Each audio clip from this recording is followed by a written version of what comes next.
नमस्कार दोस्तों, team mission उल्लास की ओर से और मंथन फाउंडेशन चैरिटेबल ट्रस्ट की ओर से मैं डॉक्टर सविता गोस्वामी आज एक बार फिर से आप सभी लोगों के सामने उपस्थित हूँ। आज मैं कोई स्टोरी लेकर के नहीं आई हूँ, बल्कि कुछ इम्पोर्टेंट बातें आपके साथ में करने के लिए आई हूँ, कुछ चर्चाएं आपसे करने के लिए आई हूँ। कुछ ऐसी कॉमन चीजें हैं जो कि इस टाइम पे, इस कोरोना काल के टाइम पे सभी लोग कुछ ऐसी चीजें हैं जिनसे कि जूझ रहे हैं।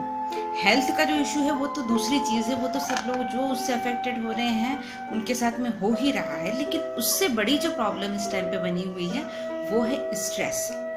हम लोग अननेसेसरली, हमें कुछ न होते हुए भी, या तो दूसरों को देख करके या मीडिया में कोई न्यूज़ वगैरह सुन करके, या फिर अननेसेसरली, क्योंकि हमारे जो माइंड होता है उसकी स्पीड बहुत ज़्यादा होती है, बहुत सारे ऐसे थॉट्स हैं जो सारे दिन हमारे माइंड को क्रॉस करते करते करते करते निकलते रहते हैं।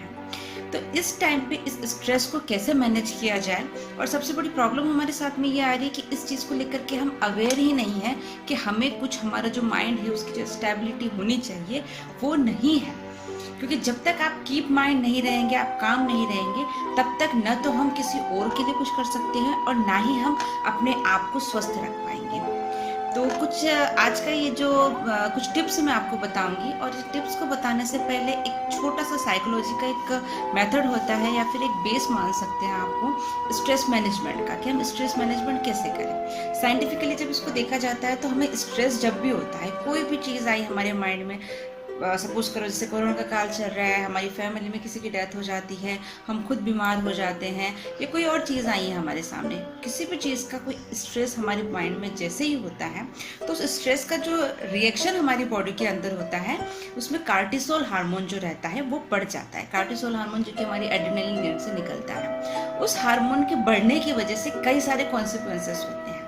ये जो हार्मोन जब हमारी बॉडी के अंदर बढ़ जाता है तो उसके कारण आपको हाइपरटेंशन भी हो सकता है, किडनी फेलियर भी हो सकता है, और कई सारी चीज़ें हो सकती हैं। स्लीपलेसनेस तो सबसे ज़्यादा कॉमन चीज़ है कि जब भी हमने स्ट्रेस लिया तो स्लीपलेसनेस होती ही।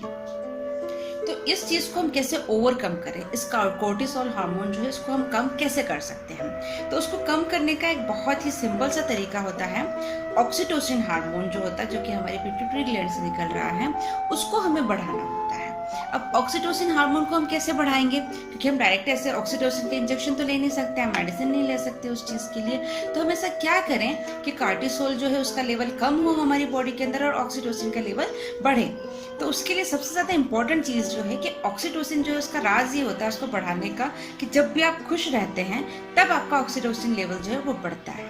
तो हमें ज़्यादा कुछ नहीं करना है, हमें सिर्फ इतना करना है कि हम जो स्ट्रेस की स्टेज में हैं इससे हमें हैप्पी स्टेज में आना है। अब हम हैप्पी स्टेज में कैसे आएंगे, जो भी चीज़ हमें करना अच्छा लगता है, आप खुद कभी भी अप्लाई करके देखिएगा, जो भी चीज़ हमें करनी अच्छी लगती है, सपोज कीजिए अगर हमें डांस करना अच्छा लगता है तो कभी हमने डांस किया और हम अपने आप में अंदर से एक अलग ही एनर्जी को आप महसूस करते हैं। आप कितने ही थके हुए हो, लेकिन जब भी कोई ऐसी चीज़ आपके सामने आती है, अगर आपके घर में गेस्ट आ रहे हैं, आपको अपने घर को अच्छे से सजाना पसंद है, तो ऑटोमेटिकली आपके अंदर बहुत ज़्यादा एनर्जी आ जाती है और आप अच्छे से सारा काम कर लेते हैं।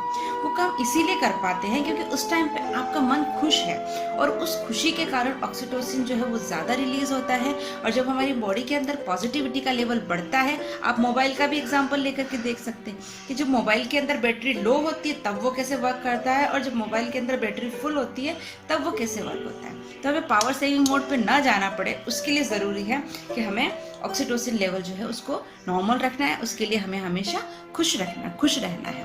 तो ये एक छोटी सी थ्योरी है कॉर्टिसोल और ऑक्सीटोसिन के रिलेशन की।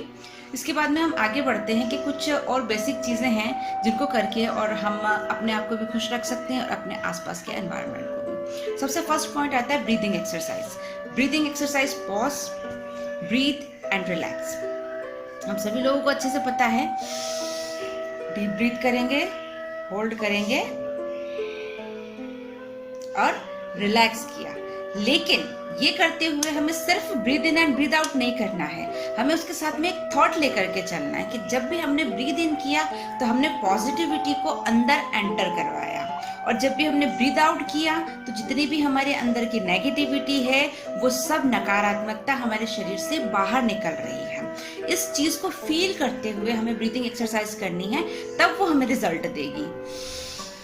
ब्रीद इन, सारी पॉजिटिविटी मेरे अंदर आ रही है, मैं एकदम स्वस्थ हूँ, ईश्वर का एक शील्ड मेरे आसपास बना हुआ है, मुझे कुछ भी नहीं हो सकता, मैं एकदम स्वस्थ हूँ। इस तरीके की भावनाएं हमें सोचनी है और जब आप ब्रीद आउट करें तो सारी नेगेटिविटी को बाहर निकाल देंगे। दूसरी चीज़ जो बहुत इंपॉर्टेंट चीज़ आती है, हमारा रूटीन, क्योंकि इस टाइम पे या तो हम अगर हम कोरोना पॉजिटिव हो गए तब भी हम आइसोलेशन पीरियड में चल रहे हैं, या फिर वर्क फ्रॉम होम चल रहा है तो उसमें भी हमारे पास में टाइम काफ़ी है। तो हमेशा से हमारी ये शिकायत रहती थी, जब भी कोई चीज़ हमें करनी होती थी तो हमारा एक बहाना सबसे पहला यही निकलता था कि हमारे पास टाइम नहीं है। तो उस बहाने को अब हमें यूज़ करना है। अब आपके पास में बहुत टाइम है तो यूज़ करिए उसे अपनी हॉबीज़ के अंदर डालिए, उसे अपना पैशन जो भी था उसे याद कीजिए और अपने उसको जो ये समय है इसको यूटिलाइज कीजिए। आप जो भी आप चाहते हैं, एनीथिंग। और एक और जो मेरी सबसे बेस्ट एडवाइस आप लोगों के लिए है कि दिन में एक ना एक बार बच्चों जैसी कोई ना कोई हरकत ज़रूर करें। आप शीशे के सामने बैठ सकते हैं, आप आड़े टेढ़े से फेस बना सकते हैं और आप खुद देखिएगा, आपको बहुत अच्छा लगेगा। कभी कभी बच्चा बनना भी बहुत ज़्यादा हेल्दी होता है हमारे लिए। तो दिन में एक बार इस चीज़ को भी ज़रूर अप्लाई करें और एक डेली रूटीन आपका जरूर बनाएं। आप क्या करना है, आप कितनी बजे उठ रहे हैं, कितनी बजे सो रहे हैं, क्या क्या एक्टिविटीज़ कर रहे हैं, आपके फूड डाइट, इसका भी आपको बहुत ज़्यादा इंपॉर्टेंस है कि आपको अच्छे से इन चीज़ों का भी ध्यान रखना है। आपकी एक्सरसाइज प्रॉपर होनी चाहिए।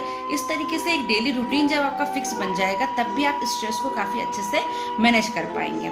तो ये कुछ बेसिक टिप्स हैं जिनको कि आपको ध्यान रखना है। और इसके अलावा एक और बहुत इंपॉर्टेंट चीज़ है, be kind to your mind, जो कि हमारा मिशन उल्लास है, उसकी टैगलाइन भी हम लेकर के चल रहे हैं, be kind to your mind. अपने माइंड के लिए आपको काइंड होना है, दयालु होना है। उसके ऊपर जबरदस्ती प्रेशर मत डालो यार, इतना बड़ा कुछ नहीं हुआ है जितना कि हम अपने आप को स्ट्रेस दे रहे हैं, हम अपने माइंड को इतना ज़्यादा स्ट्रेस दे रहे हैं। तो अपने माइंड के लिए भी दयालु बने और अपने आसपास की सराउंडिंग के लिए भी दयालु बने।